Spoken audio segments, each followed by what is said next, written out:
Kone, which is a smaller city in Japan, so it's kind of more rural. And um, even around the school where I was, there's a lot of different shrines, especially, and temples too. Like if you just go walking like in the mountains, which there's a lot of, I think about 70% of the landscape is mountains. If you just go walking in the mountains, you'll probably come across like a shrine just like in the middle of nowhere, and you're like just to me that's so cool because like that would never happen here. Our country isn't old enough for that to even be the case. Or get knocked down. Yeah, it would, yeah. if they did exist at one point, yes, it would get knocked down. This is like right by my school. It's like up a mountain, and you can see like in the picture on your right that there's like steps that go up to the mountain. That's not always the case. You might just have to like climb a ways and then end up at a shrine. There's like the actual shrine itself. This one was really old, I think. It looked really old and unkept. That's right, because I want to keep moving. Yeah, yes. So is it traditional to put shrines on a high elevation? I'm not sure. I would assume so, yes, because so many of them are, but not all of them are. So you have a mixture. I think one reason for it is that there's really nothing else you would put on a mountain. You're not going to put your houses on a mountain, really. So like that's one thing that you're like, okay, that can be on the mountain and save some space down here since space is pretty limited there. But this shrine, for example, was like really abandoned. Like no one ever went there, so it was just kind of, you know, yeah. This is another one by my school, a little further away. It's a lot bigger. People actually went there. Like there was actual like priests and stuff there. You had to climb like a ways up the mountain to get to this one, so it's not always easy for people to like get to shrines, especially like the little old ladies who like want to go pray. Like that's not easy for them. So yeah. Just a quick question. What's the sign on the door say? Well, not the door, but like next to it on that pole. Can you actually read that? I don't know, and I can't see it enough to even attempt to translate it. Okay. I thought that might actually say like the name of something there or something. Go ahead. Okay, so it's traditional for shrines to have like a washing basin before you go in, kind of like the Catholic Church. However, like it's really specific how you're supposed to like cleanse yourself. You like wash each hand, and then you actually like put some water in your mouth and like rinse out your mouth as well, because they want you to be like super clean and purified when you enter like the holy ground. And like even if people aren't religious, which most of them aren't, they will still like do this. It's just like a traditional thing. Yeah. A lot of different shrines and temples are really close to nature, so they're built on a mountain, which will a lot of times be like in the middle of a forest. There might be like bamboo trails.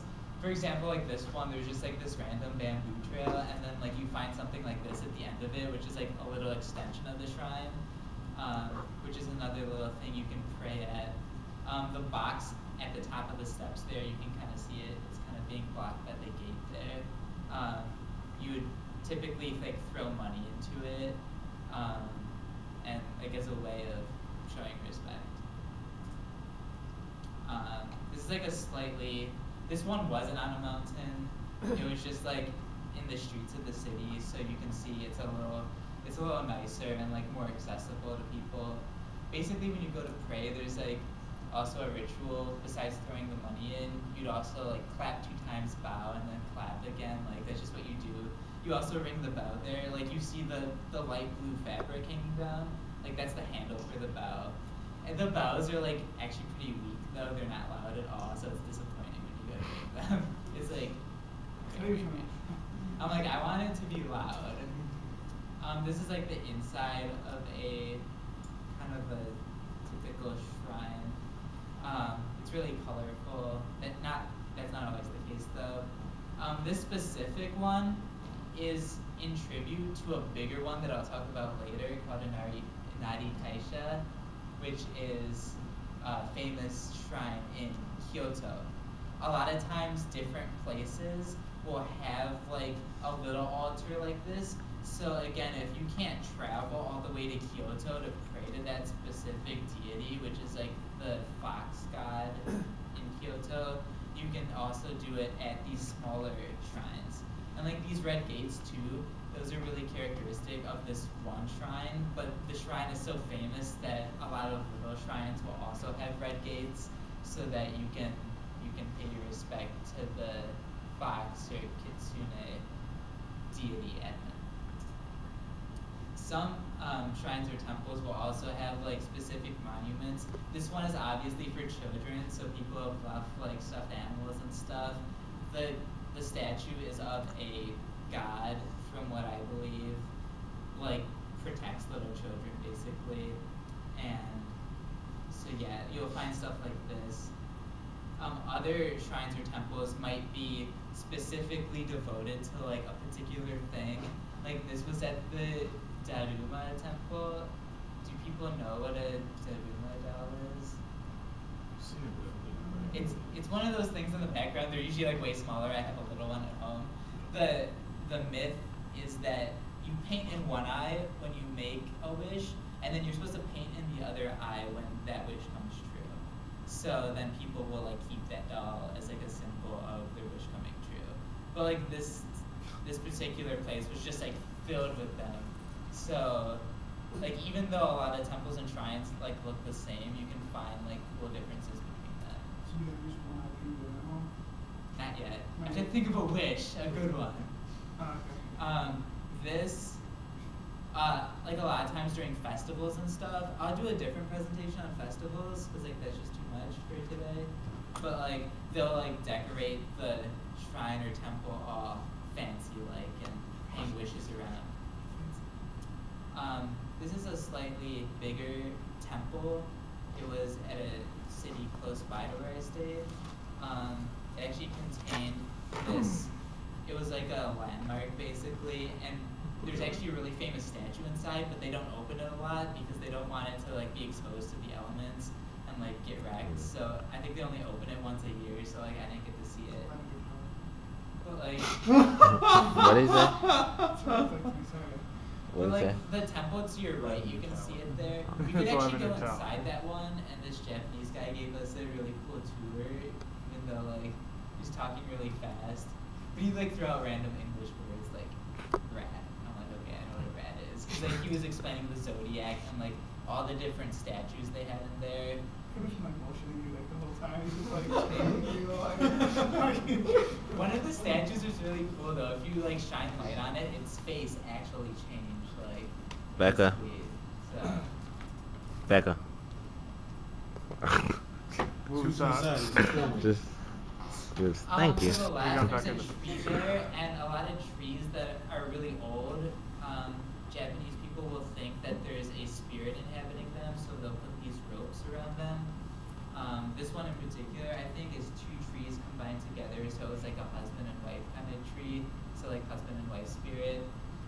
The thing on the right is like a guardian that would be placed outside of a temple, and that's supposed to like ward off the evil things. Like I know it looks evil itself, but like it's supposed to be like scarier than like demons, so it can crush them. Fight fire like, with there's, fire. like, some statues that I saw of like guys like this, and they're like stabbing demons through the head. I'm like, that's pretty cool.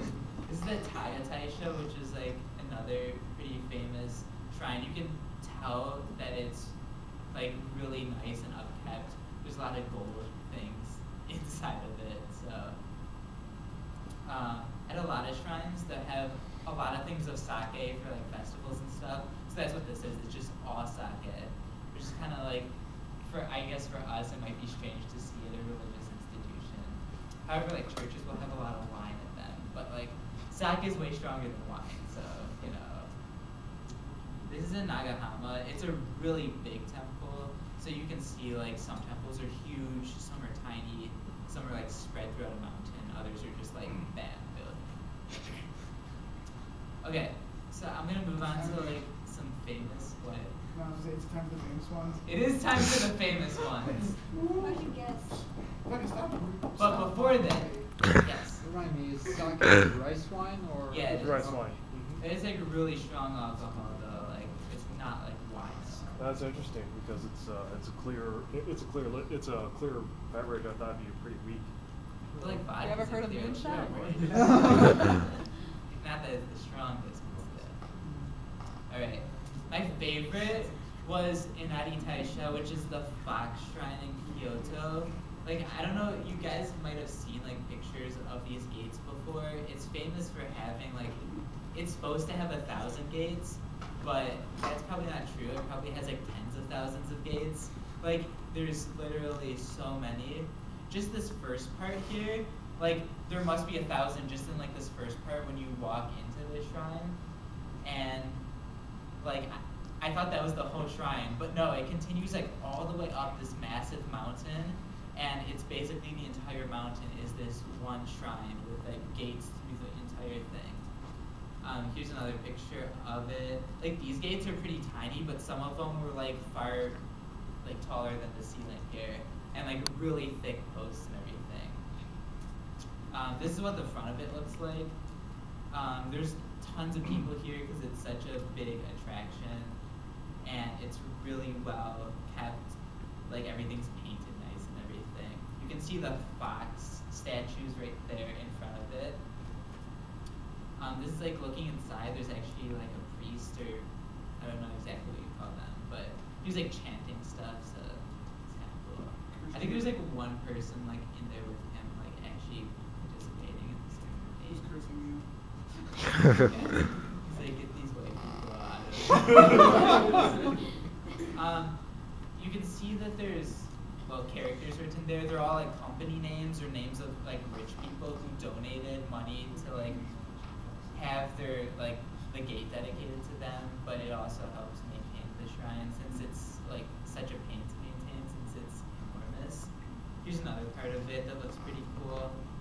Those little gates, like here, those are like you could buy them and like write your wish on them, and then you can put them like around the shrine too. They have a lot of things like that. You can buy like flags. This one in particular, you could buy like the face of a fox and like decorate it how you want it, and like then write your wish on the back. I think there's some really good ones, like they look like anime characters and stuff. This is like inside of just one part of the shrine. I don't know how they keep these candles lit, but they were. So we only made it like halfway up the mountain because we had other stuff to do that day. But like that's the view from like halfway up the mountain. So you can imagine what it would be from like the top of the mountain. The city it's overlooking, like I said, is Kyoto, which is like probably the second most famous city in Japan next to Tokyo. This is Kinkakuji, which is the Golden Temple, and as you can see, it is a golden temple. I don't have any pictures of it because that's all it is, but it's pretty sweet because it is made out of gold. So. And As in literally? Yeah, no, it's gold. It's not just gold foil on top. It's actually No, it's gold. Whoa. Yeah, so it's like it's super famous. There's also a silver one, Kinkakuji, which I didn't, or Ginkakuji rather. But I didn't go to that one because I was like, I went to the gold one. Like, that's Hey, why did you So- get silver? Why you already How close could you get to it? like this close. So Kinkaku and Ginkaku. Yeah. Okay. I just This is yeah. another just famous got it. one. The name escapes me today, but like, if I remember it, I'll tell you. But there's nothing that special about it, honestly. There was a nice shopping street that like led up to it though, so like that was cool, and that made this actually probably the most crowded out of all these like different temples. I went on the weekend, so it was probably like a pretty crowded time in general. This is a Kiyomizu Deva, which is another famous temple in Kyoto. It's famous for like how it's constructed, and it's by a waterfall, and it's like up in the mountains, so it's kind of like cool how it is. This one had a lot of neat stuff to do at it, which is why I liked it. Like there's this giant bowl that you could ring, and I rung it like particularly loud. Like everyone else is like going up and they're like, ding. And I'm like, no, that's not happening. It's like, ding! And like everyone's like, I'm like, guess I wasn't supposed to. It is.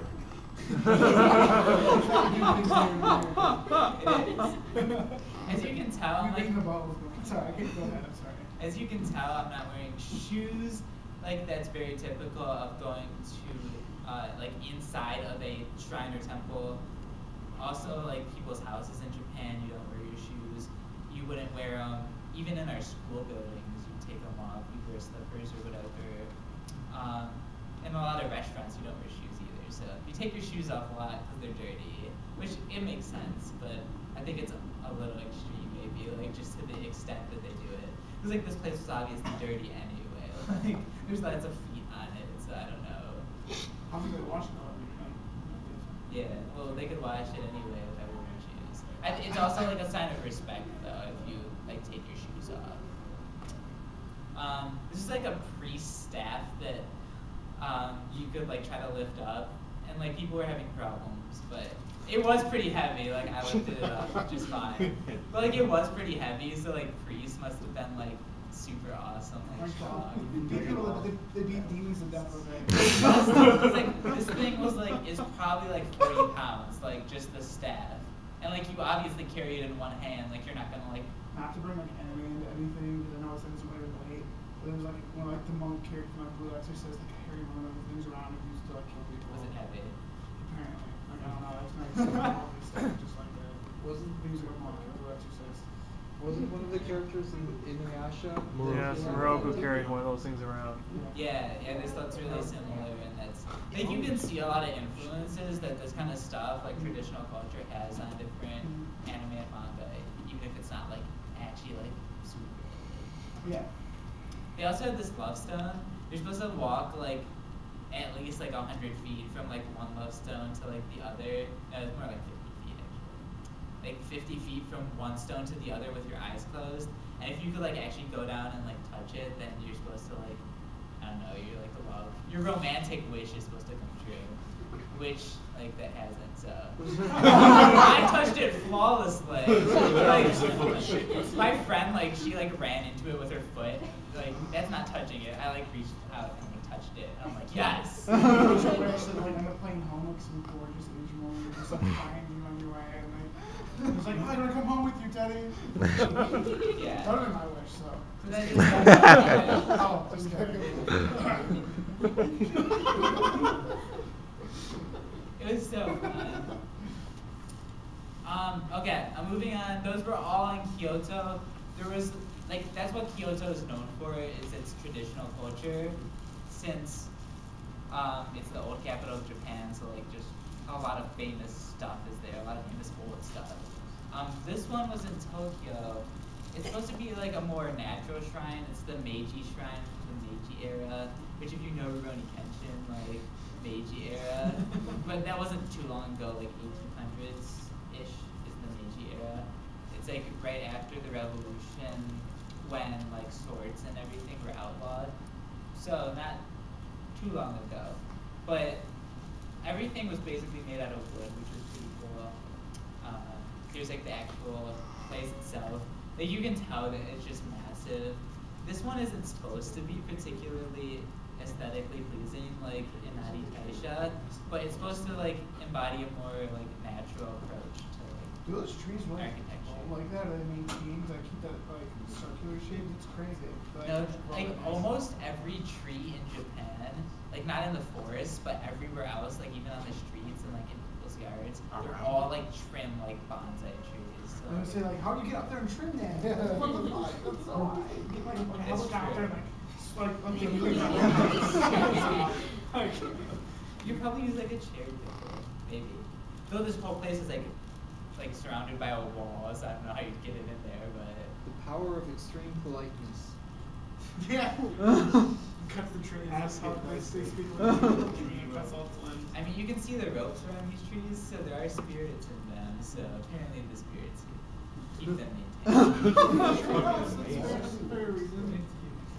This was in Asakusa or Asakusa, which is where I stayed in Tokyo when I went. It's like a giant lantern. You can see how puny the people are next to the lantern. Like, it's absolutely enormous. And then it led to a shopping street, which led to this next temple, which actually looks really cool at night. And I'm glad that I went at night because like everything's lit up and stuff. It's cool. So there's nothing like too special about it, but it's famous and it's in Tokyo. So there you go. This one was in a park in Tokyo. What? The same smile we see in that girl was like. I'm gonna skip through it because Brad's gonna look at my smile. This is Tokyo Daijingu, which I have like the entire police department in Tokyo look for me because it wasn't where Google Maps said it was. So if you go to a different country, no matter where it is, don't trust Google Maps because it's not gonna work. Yeah. So it was in the same district of Tokyo, if that counts, but it was still like a 30-minute subway ride away. Yeah. So like, yeah. This one's famous because it's where a lot of traditional like Shinto, Japanese style weddings will take place.